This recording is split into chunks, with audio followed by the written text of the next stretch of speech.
ജീവമാതാ കാരുണ്യഭവനിലെ നടത്തിപ്പുകാരിയായ ഉദയ ഗിരിജ തന്റെ മകൻ വിഷ്ണുവിനെ കൊണ്ട് അന്തേവാസിയായിരുന്ന അനാമികയെ വിവാഹം കഴിപ്പിച്ചത് വലിയ വാർത്തയായിരുന്നു.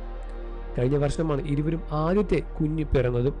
യൂട്യൂബ് വ്ളോഗുകളുമായി സജീവമായി സോഷ്യൽ മീഡിയ ഉപയോക്താക്കൾക്ക് ഏറെ സുപരിചിതരാണ് അനാമികയും വിഷ്ണുവും.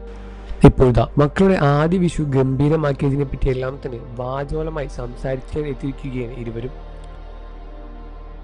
തനിക്ക് കുട്ടിക്കാലത്ത് നഷ്ടമായത് മക്കൾക്ക് കിട്ടുന്നത് കാണുമ്പോൾ അതിയായ സന്തോഷം തോന്നുന്നുവെന്ന് അനാമിക പറയുന്നു. എൻ്റെ കുട്ടിക്കാലത്ത് എനിക്ക് നഷ്ടമായതും എൻ്റെ ഒരുപാട് സ്വപ്നങ്ങളായിരുന്നു, ഒരുപാട് സുഖങ്ങളായിരുന്നു. സുഖങ്ങൾ തേടിപ്പോയപ്പോൾ ഇല്ലാതായത് ആ അച്ഛൻ്റെ സ്നേഹമായിരുന്നു. അന്ന് അനുഭവിച്ച ശൂന്യത എത്ര വലുതാണെന്ന് എനിക്കറിയാം. പക്ഷെ ഇന്ന് എൻ്റെ മകൾ അവളുടെ അച്ഛൻ്റെ കൈപിടിച്ച് നടക്കുമ്പോൾ ആ സ്നേഹം അവൾക്ക് വേണ്ടുവോളം കിട്ടുന്നത് കാണുമ്പോൾ എൻ്റെ ഉള്ള് നിറയുകയാണ്. എനിക്ക് കിട്ടാതെ പോയത് അവൾക്ക് ലഭിക്കുന്നുണ്ടല്ലോ. ആ തിരിച്ചറിവാണ് എൻ്റെ ഏറ്റവും വലിയ സന്തോഷം. ചിലർ സ്വന്തം സന്തോഷങ്ങൾ തേടി പടിയിറങ്ങുമ്പോൾ തകർന്നു പോയൊരു ബാല്യം എനിക്കുണ്ടായിരുന്നു. അച്ഛൻ്റെ സ്നേഹം എന്താണെന്നറിയാതെ വളർന്നവൾ. പക്ഷെ കാലം എനിക്കായി കാത്തുവെച്ച വലിയൊരു സമ്മാനമാണ് എൻ്റെ മകൾ. എനിക്ക് നഷ്ടപ്പെട്ട അച്ഛൻ സ്നേഹം അവൾക്ക് അവളുടെ അച്ഛനിലൂടെ തിരികെ കിട്ടുന്നത് കാണുമ്പോൾ പഴയ മുറിവുകളെല്ലാം ഉണങ്ങുന്നത് പോലെ തോന്നുകയാണ്. അവൾ സന്തോഷവതിയാണ്, അതുകൊണ്ട് ഞാനും എന്നായിരുന്നു അനാമിക പങ്കിട്ട കുറിപ്പിൽ വ്യക്തമാക്കിയത്. ഉണ്ണിമുള്ള ആദ്യത്തെ വിഷു എന്ന ക്യാപ്ഷൻ നൽകിയാണ് വ്ലോഗിൽ അനാമികയും പങ്കിട്ടത്. ഉണ്ണിമുള്ള ആദ്യത്തെ വിഷു ആയതുകൊണ്ട് തന്നെ ഒത്തിരി സന്തോഷമുണ്ടായിരുന്നു. താൻ വിചാരിച്ചതുപോലെ അവളെ കണി കാണിക്കാൻ പറ്റിയെന്നെല്ലാം തന്നെ തുറന്നു പറയുന്നു.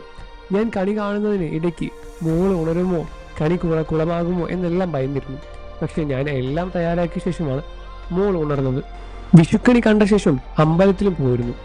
കുഞ്ഞ് കരച്ചിലായതുകൊണ്ട് അതൊന്നും വ്ലോഗിൽ പകർത്താൻ കഴിഞ്ഞില്ല. ടെസ്റ്റിങ്ങിൽ അമ്മയുടെ അടുത്തേക്ക് പോവുകയാണ് ഞങ്ങൾ. അവിടെയാണ് മോളുടെ ആദ്യത്തെ വിഷു സദ്യ. ഒത്തിരി അമ്മമാരും ഉണ്ണിമോളെ സ്വന്തം അമ്മൂമ്മയും അവിടെ എല്ലാവരും ഉണ്ട്. ഞങ്ങൾ വിഷു സദ്യ കഴിച്ച് ഹോട്ടലിൽ നിന്നായിരുന്നു. വിഷു സദ്യ ഒരുക്കുക എന്നത് ഒറ്റയ്ക്ക് നടക്കുന്ന കാര്യമല്ലല്ലോ. മക്കളെ അമ്മയെ ഏൽപ്പിച്ചു. മോളില്ലാതെ കുറേ നാളുകൾക്ക് ശേഷമാണ് ഞങ്ങൾ മാത്രമേ അല്പം സമയം ചെലവഴിക്കുന്നത്. ഞങ്ങൾ ചില പ്ലാനുകൾ ഉണ്ടെങ്കിലും അതൊന്നും തന്നെ നടന്നില്ല. എങ്കിലും ചെറിയ രീതിയിൽ വിഷു അടിച്ചു പൊളിച്ചു എന്നാണ് അനാമികയും വെളിപ്പെടുത്തുന്നത്. നിങ്ങൾക്ക് അനാമികയും വിഷ്ണുവിനെയും ഇഷ്ടമുള്ള കാര്യം വീഡിയോയിൽ താഴെ കമൻറ്റ് പറയുക. വാർത്തകളും വിശേഷവും എത്രയും പെട്ടെന്ന് അറിയാൻ നമ്മുടെ വീഡിയോ ഒന്ന് ലൈക്ക് ചെയ്ത് ചാനൽ ഇപ്പോൾ തന്നെ സബ്സ്ക്രൈബ് ചെയ്ത് സപ്പോർട്ട് ചെയ്യണം ഫ്രണ്ട്സ്.